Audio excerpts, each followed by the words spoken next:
I chose to do my presentation on the second case, which was Maslow's influence on the Chicago Bulls and the Los Angeles Lakers. For starters, these are two teams that are really relevant. They're known to be one of the biggest brands in basketball.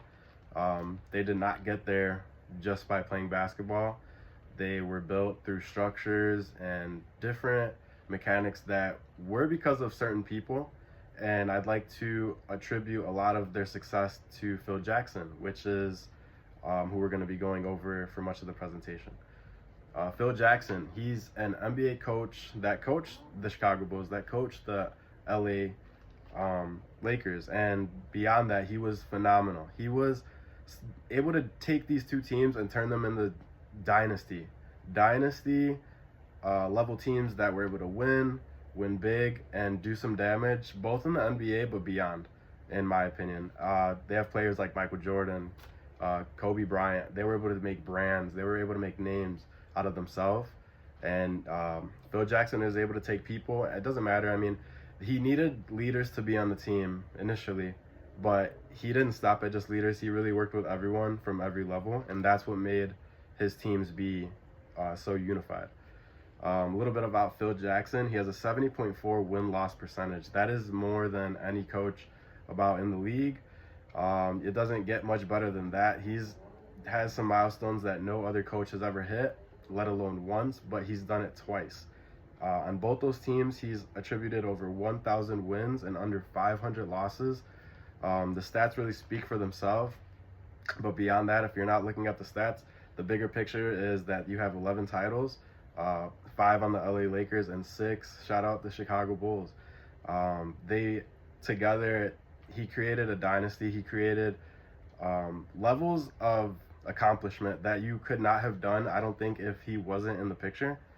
And again, most coaches don't have the opportunity to do this, which is why I don't think it's the way he coached. It wasn't just the fact that he coached them on basketball. He really taught and nurtured these players from being mindful individuals, and perhaps they weren't initially. And it's a beautiful thing. There's steps that he needs to take, and I think he used Maslow's influence deeply, as he used the steps to achieve self-actualization. So the first one is physiological needs. The second is love and belonging. The second is safety and security. The third is love and belonging. The fourth is self-esteem. And the fifth is where you achieve self-actualization. I want to go through them and how you achieve self-actualization. And that's basically how Phil Jackson, I feel, took advantage and had his own influence by using Maslow's influence congruently. So to achieve, you need to have a few different things. To start, you got to have goals. You got to have belonging. You got to foster a community. You can't just expect a community to be there by itself. I think it's important that you care first and foremost, but it goes beyond just caring. You need to be able to inspire change and self-discovery. I think that's not something that is something easy to do. A lot of people struggle. A lot of people have setbacks. A lot of people don't have someone to talk to that can just tell them to do this, or even have the opportunity to do some of the things that Phil Jackson worked on with his players, I'm sure his coaches, I'm sure with everyone that was in the association that he was a part of. But nevertheless, he had keys to success, which was basically just to keep growing. And when you keep growing, you keep learning. The game changes every day.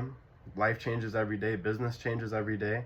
So as long as you're studying, you can be your best self. You're able to keep it moving. You can't, as long as you don't stop, that's how you let that buildup happen. You become less present. You're not able to think in a rational way.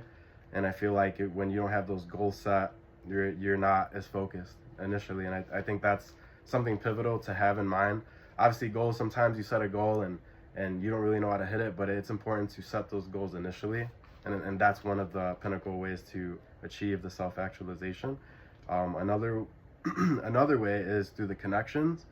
Phil Jackson used nurture and appreciation to his benefit. He let his players nurture and grow, and he would also have his own perspective that he'd bring in, such as Um, he'd bring in people such as a war. What was it? He brought in a prison warden, and a detective, and I think that spoke a lot because you're just bringing in random people, but you're really caring about the perspectives of others, which is shifting your players' perspectives that don't have that outlook on life, and I feel like that shapes very much what they'll do going forward because they see that the picture, a bigger picture beyond just basketball, um, and I think there's a lot to say on that. The connections that he built is within the team. He built them between him, his player, the leader on the team, MJ, Kobe. He had them nurture the team. By having a leader on the team, you have someone to look up to, not just the coach. Being able to look up to the coach and the player is just as important, in my opinion. But basically, when you're nurturing these connections, you're improving everyone. The leader's improving. Basically, the team's improving. There's nothing really better than that. And I think that was another important outlook to have here, and another way to achieve self-actualization. I'm going to get into one of my favorites, which is the mindful habits. Being mindful has its pros. It doesn't really have many cons other than it just takes time to be mindful. It's not something that's easy to do. It requires you paying attention. It requires patience. That is not something that people just have. It requires a lot of honesty. And he came at this mindfulness approach with he'd focus on the whole person in a holistic way, where he wouldn't just care about, he really took the ins and outs. He cared about the body, he cared about the mind, he cared about their spirit, he cared about taking care of their spirit. He'd bring in a sports psychologist, and I think psychology is super important. It's a big benefit that he went to school and studied and took tips from Maslow that really upped his whole scale of how he did business, how he conducted his team and his livelihood.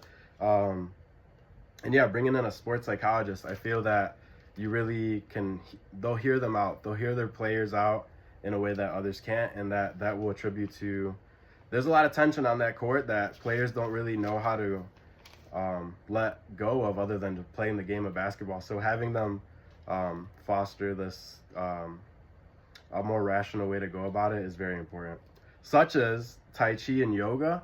These are more miscellaneous, but just having a coach that will tell you to do these things, I'm sure was the major difference maker. Even back in the day, I'm sure going to psychologists or going to psychiatric practice or just talking about it wasn't very open, and yet he had his players do that. And I feel like that was a difference maker for these players to get back past these mental blocks, achieving them to be even better players on the court. Require them to be present again, and when you're more present as a player, you could play your best. Every second counts, every minute counts, and when you're not acting or performing your best, that affects not just you, it affects the team. It's a lot of perspective, it's a lot of honesty that you have to have, and I feel like he really created them, these structures to be able to be used and not just used, but used to their advantage. So back to advantages, the next thing that we could go over is personal growth, the learning and developing aspect of achieving self-actualization, which is super important on top of being mindful, because you need to have the ability, the autonomy. I think that's something a lot of people want, but they don't know what to do with that autonomy, which in reflection will show on their performance. Players can't just be in one spot forever. Some players are trying to be better every day. Kobe Bryant, Michael Jordan. These players weren't people that just stopped trying to be better or stopped trying to perfect their game. Even players like Shaq, Derek Fisher, Steve Kerr, different basketball player. But yeah, the whole team was important. I want to talk a little bit about the players. They both had stars on the Bulls and the Lakers. The Bulls had Pippen, Rodman, Steve Kerr again, and even Steve Kerr went on his own to become a great coach, which shows how much They didn't just create good frameworks for them to be players. These players ended up being coaches. Like, even on the Lakers, Derek Fisher, he ended up being a coach. You know, I'm sure Kobe coached his daughter. Um, you know, Jordan, I'm sure he gave tips. He gives tips all the time. I mean, he was he owned the Charlotte Hornets, so I'm sure he went into practices all the time. I mean, Paul Gasol, Shaq. I mean, the players just keep going, and all of them foster such a good community for themselves, their families, their lives. I mean, and it didn't just come out of nowhere. A lot of them paid a lot of respect to Phil Jackson for doing that. And back to this, I think it attributes to the personal growth. He'd give them books to read, and not just books to read, but tailored books to read for each of them. He'd build onto their IQ. If for some reason he'd have them do some growth that maybe they wouldn't normally do, like practicing in the dark or practice without saying a word to each other. I think these are interesting ways to build, but it requires you to be present and requires you to think about ways outside of your own, even outside the box. And I think that's how you create and build and achieve self-actualization. And yeah, so getting to the achieving self-actualization, the most important part here is you're finding your purpose and your meaning. I feel like all these people were able to find it because of Phil Jackson. They recognize their flaws, they see their vision, you know, they put their ego aside, they win as a team, they lose as a team. You know, it's not just the one player, it's a whole team, and they're not forcing it. That's the most important part. It's authentic. You're building it from the bottom. He's building it from the moment he meets you, and I think that's exactly how you do it. And more or less, yeah, that's about how Phil Jackson shaped these teams to be. Now, personally, I've had a good music experience. I mean, I feel like I achieved self-actualization by going after my dreams, my hobbies, my inspirations from a little kid, and I stuck to them, and I'm finally getting to a point where I could perform and get to show the world my talent that I've been trying to build all this time, and I really appreciate that. And I think the only way to continue building these habits is to keep doing what I'm doing, such as like meditation, working out, working on my body, my mind, taking breaks, doing other arts, other collaborations, working with others, but really just being consistent. And more or less, Maslow's effect on these teams were because Phil Jackson took a lot of his resources and used them for himself in his own ways. You know, and Maslow had 8 steps in his book that Phil Jackson really used and created a whole culture around it, you know? So yeah, I mean, it connects to the consumers through the needs and the wants. You got to look at the ins and the outs. You got to look at what people need. And that's how you figure out what the consumers need and what the consumer may want. You can nurture the market and everyone involved in it. I feel like that's how Phil did it with his teams, and it created a sustainable and efficient organization, not just one, but 2.